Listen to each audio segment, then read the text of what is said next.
Hello, everyone. In our last session, episode 13, we talked about exponential impact. And Warren talked about the virus. He talked about how the virus has had an exponential proportional reaction around the world. He talked about how it's been interesting how the entire world has been engulfed by this pandemic. And as a result of that, experienced exponential impact on each and every one of us by something that's not our fault. We didn't create it, and it was brought to us by an act of nature. Warren shared that as a result of that, we're dealing with something that's really interesting as we reach within us to find the leader to deal with these particular situations we've learned about ourselves. The three takeaways were: go slow to go fast, focus on future trends, and climb the second mountain. Today's Warren talk is going to be about families, simple things we can do during this time. A big thank you to you for being a part of this series. We're all connected through Warren, his leadership, our gift of togetherness, incredible conversations and insights that support each other as we grow as leaders. Thank you for your contribution, your questions, your leadership, and your togetherness in these uncertain times. Each week, we introduce Warren. And many of you have seen Warren speak and attended events, and you know how it goes. Something like this. Here's Warren. For all of you that have not met or seen Warren before, Warren Rustand is former CEO of Providence Service Corporation. He served as member of the board of directors for over 50 public, private, and not-for-profit companies. Warren served as appointments secretary to President Ford, global chairman of WPO, co-founder and dean of faculty of EO Entrepreneurs Organization. Countless awards, Sports Hall of Fame, White House Fellow. But the award that Warren treasures the most, which is really important today, is Father of the Year in his hometown of Tucson, Arizona. Just remember, this is a conversation. Please, during this episode, please post your questions in the chat, and Warren will be answering those at the end of the session. We'd also love to know where you're from, so please post that. This is a live stream that will live on this Facebook page, Warren S. Rustand, as well as future episodes, so you can continue the conversation with Warren and, more importantly, with each other. Please share it. You can also find these episodes and the ones previous on Warren's YouTube, Warren Rustand. We're all in this together. So happy to be here today. Here's Warren.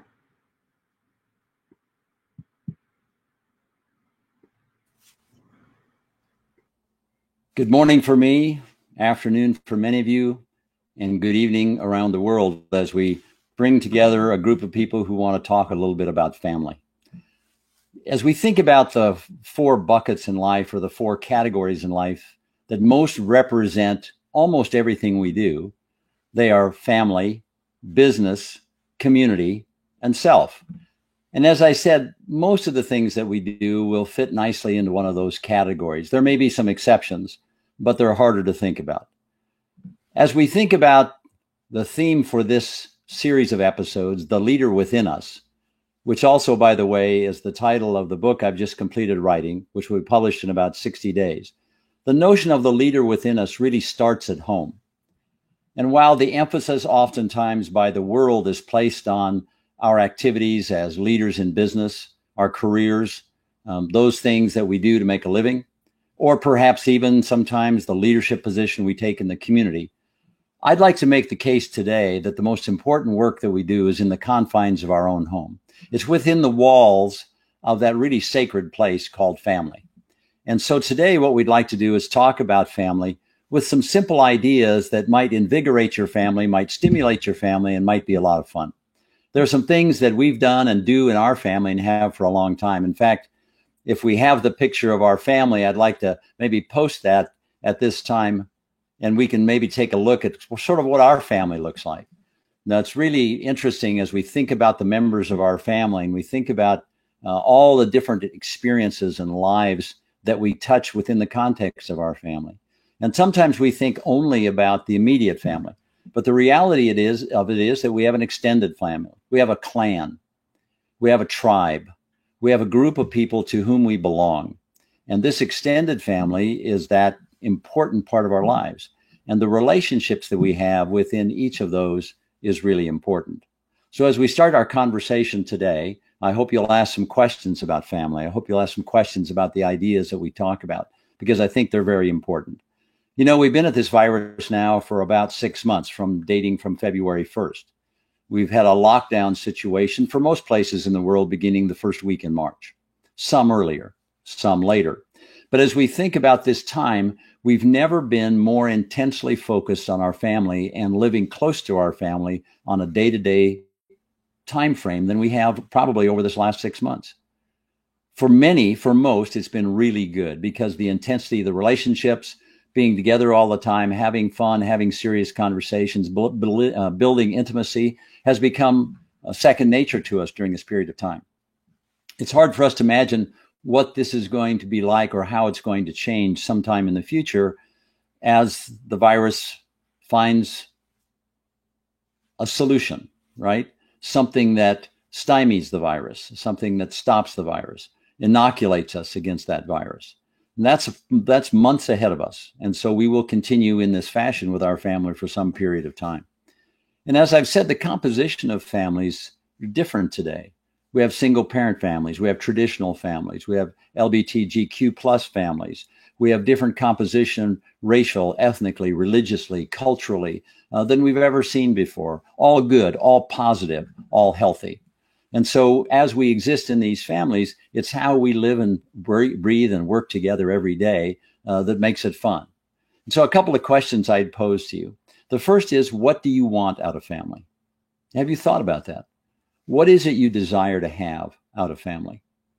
And the second question, like unto it, is, then, what are you willing to give family? The answer to the first will determine the answer to the second. What do you want from family? And therefore, what are you willing to give to family? And so let's talk about that just a little bit. This notion of that we want love, we want security, we want protection, we want intimacy of relationships. We want all of those things. And if we want those things, then what are we willing to give to that? Then we need to give love. We need to give of ourselves, give of that relationship. We need to provide protection and security for other members of our family. And so as we think about that, embrace that, it takes us to a quote that we like for our family, and maybe it resonates for you.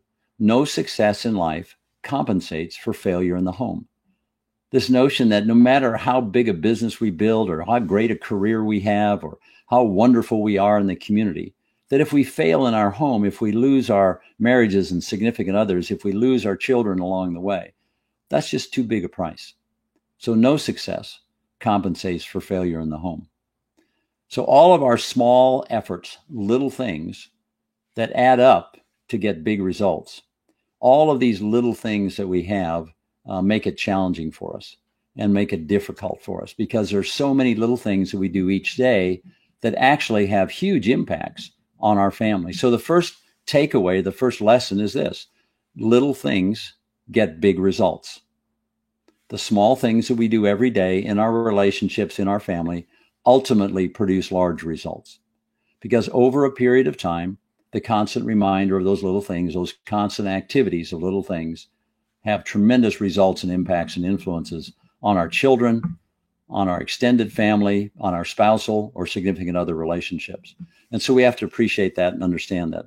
So let's take 3 small things that you could do in your family that might be doing different for you. Maybe some of you are practicing them already, but let's just talk about them really quickly to see if they're little things that could produce big results. The first is this notion of, if we'd like our children to be better at critical thinking, if we'd like our children, for example, or even the adults in our family to be better at speaking and presentation, how could we do that? Well, one of the things you might think about doing that's both fun and serious is around a dinner table or around a meal, place 2 objects in front of each person's plate and ask that person, how are they different and how are they the same? For instance, you could put 2 glasses in front of a plate, one of glass, one of metal, one of wood, one of something else, and ask, how are they different and how are they the same? For a child, it produces critical thinking skills. There's an analysis that they have to do. There's a process they have to go through in their mind to make that difference, and then they have to speak about it. So we're doing 2 things with a child or with an adult. right? We are asking them to think critically, and then we're asking them to present their critical thoughts. Both of those little things have big, big outcomes and big benefits somewhere down the road. We're teaching them to speak more precisely and analyze more critically. This is also helpful with older adults in your family, aging adults in your family, to keep them sharp, to keep them mentally alert, to give them a challenge. And so that little thing can produce big results. A second idea, why not create what we call in our family home evening? And that family home evening is really an opportunity for the entire family to commit to be at home that night. And right now with COVID, obviously with the COVID-19 case, with the virus, we're all home. But maybe have one night designated that's different than the other nights. On that night, how about all of us being in the kitchen cooking? We all have responsibilities to prepare the meal. We set the table. We get ready for the meal. We sit down and have that meal. And then how about having the adult or parents prepare a small lesson? And when the children are really small, you can have a lesson that's 5 minutes long. And as they get older, maybe up to 20 minutes. And as they get older, how about having them help prepare the lesson? And then ultimately help deliver the lesson. But make one night a week just special for family. Special food, which you all prepare together. A special lesson. And that lesson could be on patriotism. It could be on faith. It could be on history. It could be on relationships. It could be on a lot of things. But it's a teaching moment for members of the family, for each other. And then have a special dessert afterwards of some kind that you've prepared in the kitchen. Play a special game. But this is about building family unity. It's about being aligned with each other. And so sometimes we have children that may not want to participate. We may have an adult that doesn't want to participate, but we bring them together. We create that alignment of heart, mind, and soul in the family. And it's really helpful to build family unity.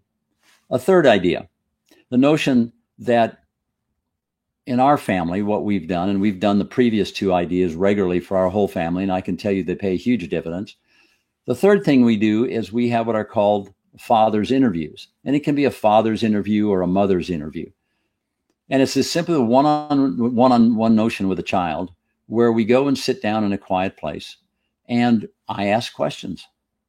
And I ask questions about their life, what they're doing, how they're doing in school, how they're doing with friends, how they're doing at sports or whatever the subject matter might be. And I take notes. And I ask questions in a way to elicit their future goals and objectives. And while we don't call it a goal setting exercise, that's really what it becomes. And so as I have these fathers interviews, I ask them, what would you like to do in school? What would you like to do with your friends? What would you like to do in sports? And they will then articulate that, and I'll make notes of that. And I meet with each child every quarter. Now, remember, we have 7 children. We now have 19 grandchildren. And so with our 7 children, I met every quarter, and we would have these. And I kept these notes. And I kept these notes throughout the child's history. We started when the child was about 3 years old, and we continued until they were 18 and left for university or to travel or to go out in the world. You'll see a picture of our family appearing right now. Now there are 32 of us. We're an ugly crew, a motley looking crew, but we have a lot of fun. That's in front of our home in Tucson, Arizona. The age range of our children today is our oldest son is 51, our youngest child is 39. And they all have children. And so it's an opportunity for us to come together on a regular basis. Now, we're a 3-generation family, another 3rd-generation family. We live together on a small farm in the city of Tucson. And so we're together all the time. So our quarantine is different than most. We have a little more space, a little more opportunity to be together. But it's knowing that family so well, it's being intimate with that family that's really interesting. So creating these fathers interviews allows us to interview each child. That child then sets their own goals. I then come back the following quarter and ask them about the goals and how they did it. An example would be one day our daughter was about 4 years old and I was in a father's interview and I said, what would you like to do? She said, I want to make friends. And I said, how can you make friends? She said, maybe I can make some cookies. And so she and I made chocolate chip cookies. The next quarter I asked her, did you make a new friend? Yes. And how did you do that? I took her chocolate chip cookies and we started talking. And so it's this notion of doing specific things and asking to get specific goals done. So when we talk about the first lesson in families today, it's about this notion that little things get big results. So it's the critical thinking. It's the placing 2 things in front of a plate. It's the notion of having a family evening, a special night just for family to build family unity. And it's about having one-on-one time with children. The second lesson I'd like to leave with you today is that it takes both quantity of time and quality of time to get the necessary outcomes in a family. Some people talk only about quality of time. My observation and experience would be that unless we invest quantity of time, you can't get to quality of time. And so both are necessary in order to have the outcomes we'd like in our family. So one of the first ideas here would be to have one-on-one time with family, right? And specifically with each child. Be sure you have one-on-one time with each child each week. It might be 15 or 30 minutes. Maybe it's an activity or an adventure. Maybe it's sitting out on the grass and just talking for a period of time. It doesn't have to be big, expensive, or fancy. But it's this notion during the virus that this one-on-one time is really critical, because everyone has some anxiety about this. Everyone has some questions and concern about the virus. The degree to which we can interact with our children during this time will alleviate much of that and give them confidence and give them the necessary strength they need to continue to push through this. The same thing is true of our spousal relationships or significant other relationships. We need to be sure that we have one-on-one time. Sometimes within the context of a family, we get so busy, there's so many things going on, that we don't get that isolated time. And let me suggest to you that thousands and thousands of people practice this with very specific scheduled one-on-one time with a child or an adult. And we find the intimacy of the relationship is enhanced dramatically. The communication of that relationship is better.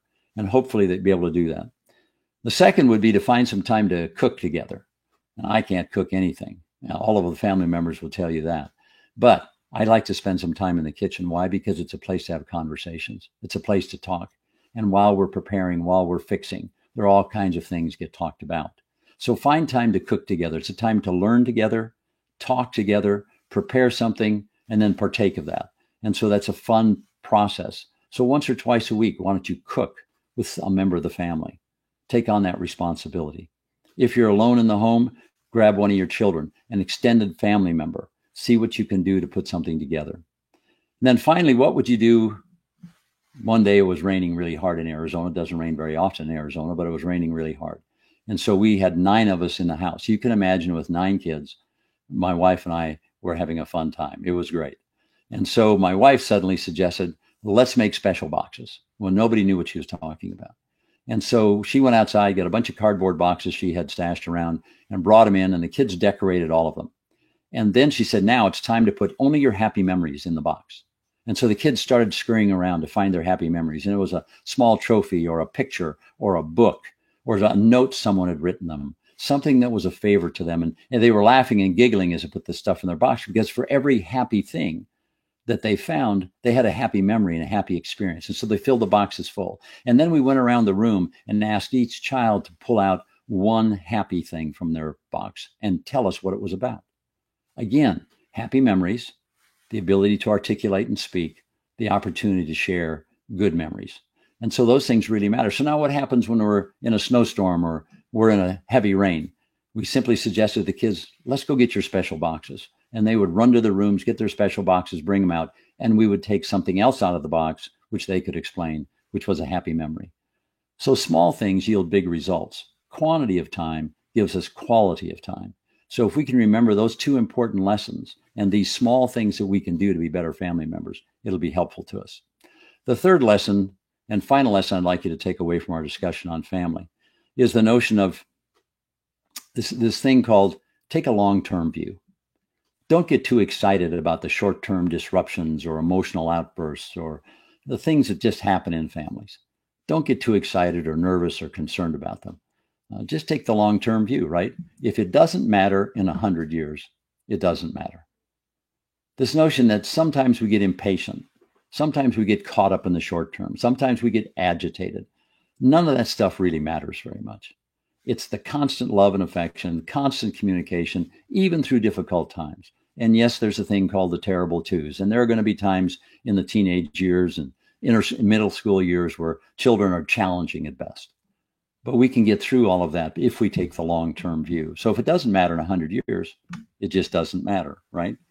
So there are some things that are important in the long-term view for a child. The first is that a child should be taught to work. Very important concept that a child within a family is taught to work, and that it's an expectation for all the members of the family to work together to preserve the home, to clean the home, and to help. That's part of the obligation.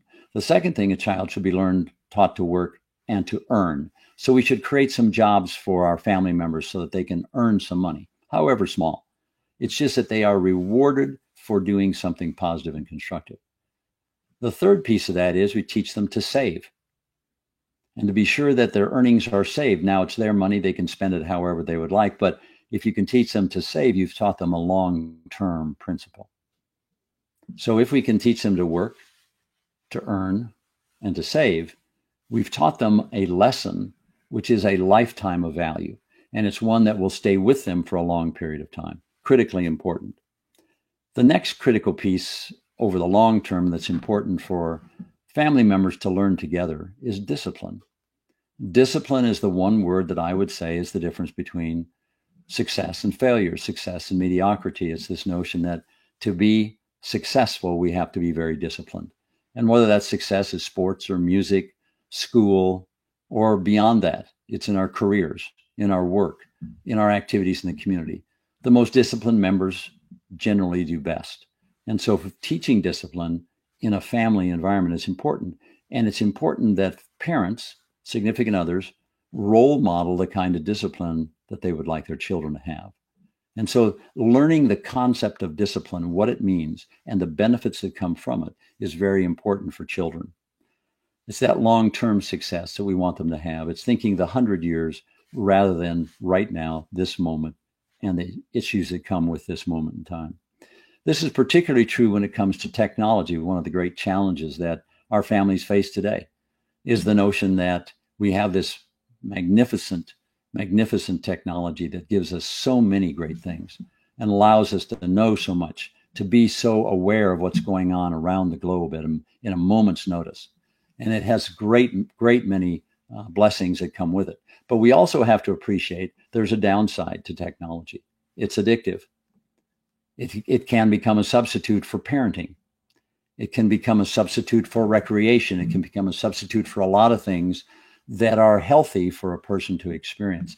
So discipline around technology is very important. How much a child gets to use it, how much an adult uses it.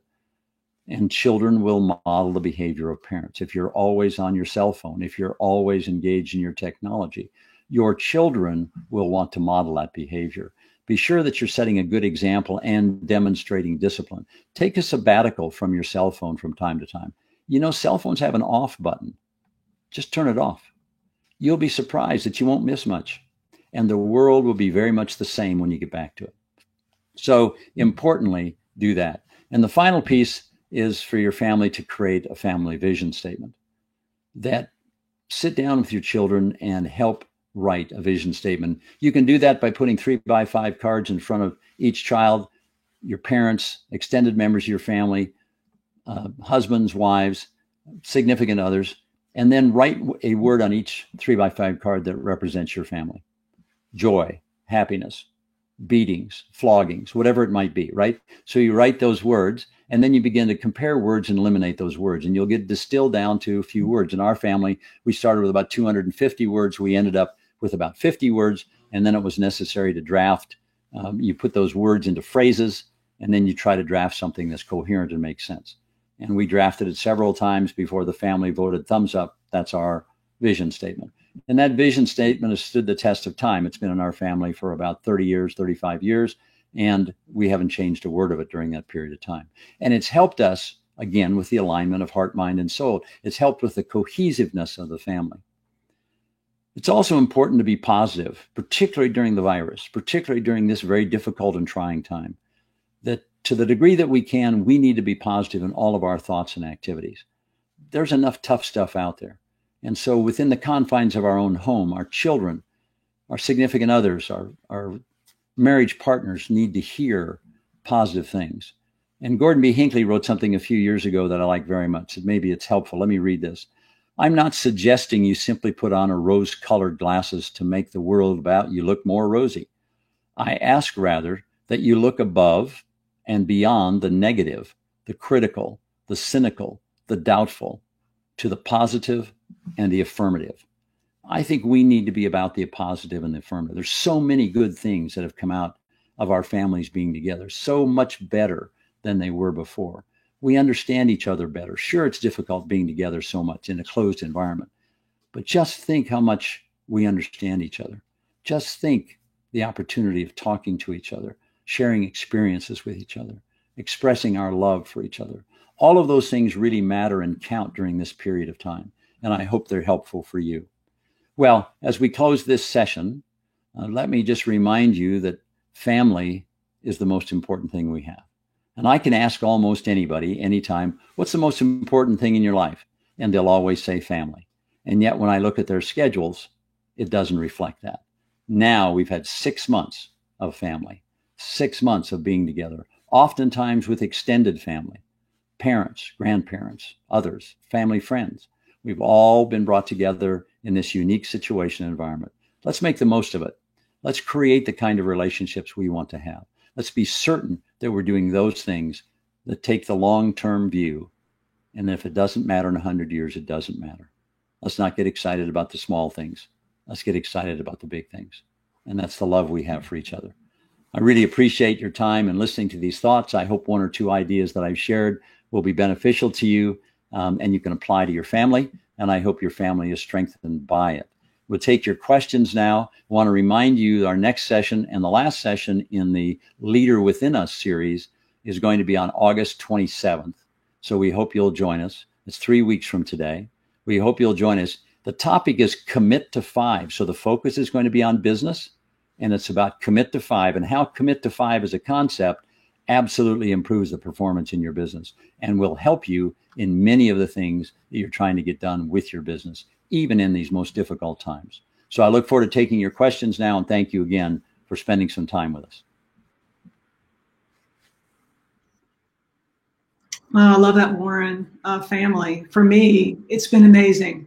Just the precious, precious time. And I'm almost mourning this whenever we get through this and get past this, the time we won't have with family. Agreed. So it's so precious. All right. First question from Philip Hyman. He says, Warren, how do you deal with being your children's friend versus being a figure of authority? Is your baseline rather the friend or rather the authority? How and when do you draw Philip, thank the you for line? the question. It's a really good question. I take the position that we're always a parent. It's a lifetime job. We signed up for it. I know there are a lot of people in societies today that like to describe themselves as their children's friend. There's an enormous difference between being a friend and a parent. And I think we're moms and dads. We signed up for that. We are the best influence on our children. We're the best advisors to our children. We are the role models for our children. It's a job we take seriously. And I think we can't become friends with our children in this context that I'm talking about. And I understand there are different definitions and different ways of thinking about it. But the reality of it is that we want our children to see us as parents with parental authority as long as they're in our home. And that authority doesn't have to be unusually wielded, right? It doesn't have to be difficult or challenging. I think the fact is that we have the authority of parents to raise our children. We have 18 years essentially to raise them. And they'll be leaving our home at about 18 or 19 years of age to go out and experience the world. Everything we have taught them during those 18 years will be manifested as they leave our home. All the lessons of life, all the beliefs and values, all the principles that they've learned as we teach them as parents and guide them and walk with them during those 18 years will become their adult existence. And we need to be very thoughtful about that role. If we try to become, I don't know many friends who have the influence that parents have. It's a unique difference. And so I would differentiate in that way. I think it's very difficult for a parent to become a friend of a child. Thank you, Warren. The next question is from Safa Sharif. How can I build purpose into a teenager? Look, teenagers are really challenging, aren't they? We've had a bunch of them, and they're lots of fun. They got great energy. They're smart. I remember when I was 14 years old, just sort of early in my teen years, I thought my dad was the dumbest guy in the entire world, right? I was amazed by the time I was 21 how much he had learned in just 7 years. He had gotten so much smarter by the time I was 21, right? So it's this notion that I didn't fully understand the purpose of everything we were doing in our family and what my parents were doing. But by the time I got in my late teens and early 20s, I could figure it out. And they were wonderful in that respect. And I think building purpose is important. I think it starts with vision. Vision and purpose in a family are very similar.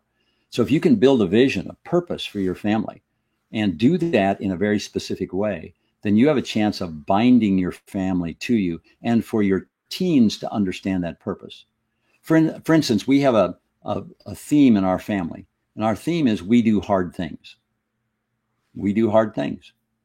And we see that as a challenge. When tough stuff comes along, we accept it as a challenge. We think it's great. We can prove that we can accept hard things, right? And so it's this notion of purpose, right? Our purpose is to do the hard things of life. Anybody can do the easy things. Anybody can do the soft things. But there are really specific challenges. And I say we're in one right now with the virus. This is a hard thing. It's hard for businesses. It's hard for careers. It's hard for families. It's hard for governments. It's hard for, we look across the board, it is challenging everybody and everything. And we've got to be up to hard stuff because the world is not soft. The world is not easy. And when our children leave our homes, we have to have built purpose, unity, commitment in our children in a way that makes them strong as they enter the world ahead.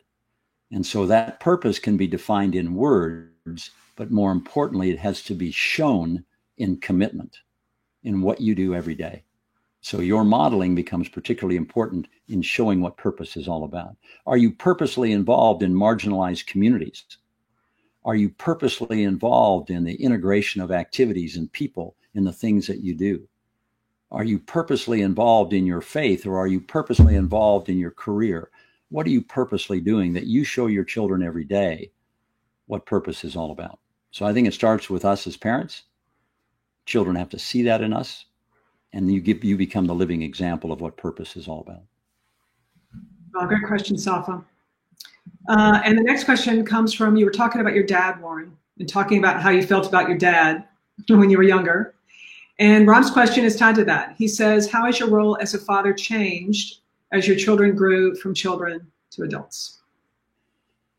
Well, in some ways it changes, in some ways it doesn't, right? There's some things that are just constant, and we have to be constant and consistent in that. Our beliefs, our values, the way we approach things, the way we do things. But as children get older and become more worldly, have access to more information, the kinds of discussions we have them are much broader. For instance, right now, there are 3 really interesting discussions going on in our family. One is about the virus and the implications of the virus and all of the stuff, the science, the medicine, the political decision-making, all that stuff that's going on, right? We have really active discussions about that. The second is what's happening also certainly in the United States, but other cities around the world as well. It's civil unrest, justice, peace, police brutality, whatever it is, racism. Those kinds of topics bubble up in teenagers. As children get older, they want to talk about those things. They have views about that. And being open and being receptive to their thoughts, the way they communicate, and steering them, guiding them to new information and more information where they can learn is really helpful and really important. And then we have a third thing, particularly in the United States, but this is happening in other places in the world as well. And that is there are political elections. And those political elections engender natural conversation. People running for office, people seeking to lead countries, lead governments. Who are they? What are they? What do they believe? How do they lead? Those are important discussions to have as well. So there's an incrementalism and a progression that goes with children from being young and the kinds of things we talk about when they're small and the things we're trying to teach them. And then as they grow and develop and have more information, it broadens the context for our discussions with them. We have to be up to those discussions. We can't shut them off. We have to be available. We have to be willing to engage in those discussions. And when we do that, we help build young adults in a questioning way, in a challenging way, in a good way. And I find that to be really important. It's also probably important that we not be too dogmatic in our own beliefs, right? And that we impose those on young minds. But let's let them figure out some of this stuff through inquiry, through research, through talking. Ask a lot of questions. Don't make as many statements. Really good one. And you talked about, Warren, one-on-one time with children earlier. And Hal-Lam has a really, really great question. I'm going to read the full question to you. Every time I try to get one-on-one time with my son, like going out for dinner or road trip, my wife is not very happy, feeling that she is a little abandoned.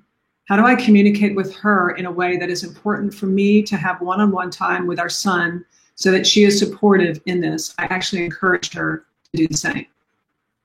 I think the easy answer would be to schedule some one-on-one time with your wife, right? So that she doesn't feel like it's a competition, that she feels like you're focused on her as well. I've traveled a great deal, and I average about 20 to 25 countries a year traveling. And so the virus has brought us back to center, right? And I haven't traveled, and I haven't missed the travel because I love being at home. It's great.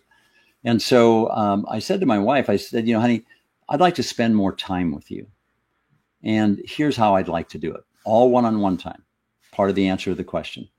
I said, how about every Friday night we'll have a date night, and I'll plan the date night. You don't plan anything. I'll plan the date night, and you only get to ask one question.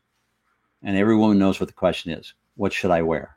Right? What should I wear? Every woman's going to ask that question. Well, we might go for a bicycle ride or ride a horse or go for a drive or go to dinner or go to the opera, whatever we're going to do. But I do all the planning for that. So that makes it special for her. The second is that I said to her, how about if every quarter we just go for a drive? And she said, what do you mean? I said, we just throw some things in the car and go for a drive. Well, she said, where are we going? I said, we don't have a destination. We don't have any reservations. We're just going to go drive for 3 days. We'll stop where we want to stop. We'll see what we're going to see. But what I'm saying to her is I want to go spend time with you for 3 days, just talking, just making sure we're connected. And then I said, I know you like to travel. And so how about if you select 2 separate weeks over the course of a year, someplace you want to go? I'll do the planning for that. I'll support you for that. I'll go with you. Or you can go alone. You can take a girlfriend and go off and have fun. And so we've been doing those things. And you know what? We've enhanced the relationship. Why? Because my primary relationship in a family is not with the child. It's with my wife. It's with my significant other. That's the partnership that started 56 years ago. That's the one I have to keep healthy. As for the child, I think scheduling one-on-one time is really important. It's not competitive with your wife. It's isolated to the child. First, seek to do what the child likes to do. The child may not want to go out to dinner, but the child may want to go play dodgeball, may want to go rollerblading, may want to ride bicycles. Find out what your child wants to do, likes to do, what their choice is, and then go do that with them. You'll find the child will be more receptive to spending one-on-one time with you if they're doing something they want to do. Taking to a climbing wall, go rappelling, go do something, go play something, right, that the child likes to do. So it'll be fun. And be sure you're focused on both for one-on-one activities, your children and your adult relationship. Great. Warren, last question. You talked about taking a long-term view. How long is this term? Well, I said if it doesn't matter in 100 years, it doesn't matter. I think if you take the long-term view, it's really important. So the Chinese have an interesting way of thinking of life. They think about it in a 100-year cycle. The first 25 years, you're born and you grow. The second 25 years, you're educated. The third 25 years, you produce. And the fourth 25 years, you give back. I think in varying degrees, we all experience those 4 pieces of life in different amounts and at different times. So the long-term view for me is if I have an adolescent, if I have a small child in our family, my long-term view is seeing that child be educated, prepare to marry, get married, have a family of their own, have children of their own, have grandchildren of their own. Be sure that their career is stable. Be sure that things are going well in their life. So my long-term view is it's a 40 or 50 or 60-year view. And as I look at life my age, I still have a long-term view. I believe my best day is tomorrow. I believe the next great business transaction I'm going to do is next week. I believe that the life ahead is infinitely greater and better than the life I've already lived. And so I'm very optimistic about the future. So the long-term view is what you decide it's going to be. But for me, it's decades. And I look at that long term and I say, I need to prepare myself and our family for their best times during that period of time. It's been great talking with you today. It's wonderful to be with you. I hope you'll join us on August 27th. But first, the 3 takeaways. Little things get big results. Every little thing we do in a family makes a difference. You need both quantity and quality of time in order to determine what's best for your family. And then finally, take the long-term view in everything. If you do that, then you have a much better chance of having a successful time through the virus, through this COVID-19 situation, and come out the other side with a really healthy and happy family. We're going to meet again on August 27th. We're going to be talking Commit to 5. It's a business discussion about how to improve dramatically the performance in your companies, your organizations. Some of it applies to family as well, but mostly it applies to your business. And we'll talk about Commit to 5. So thank you very much. Thank you for all you do. Winnie, thank you for hosting. We appreciate it very much. And I look forward to talking with you on August 27th.